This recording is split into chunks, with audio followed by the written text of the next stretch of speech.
はいどうも、トシです、今日はですね、RR1、エディッションの車両の、異音について説明したいと思います、それでは VTR スタート。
で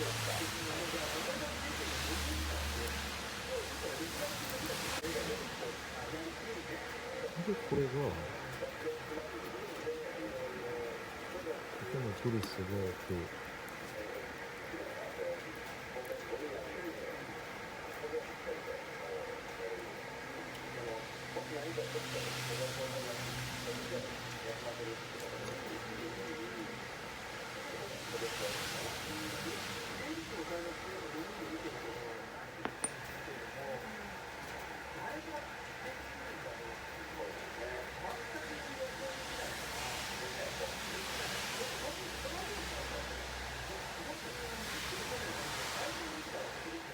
最後まで見ていただきありがとうございます。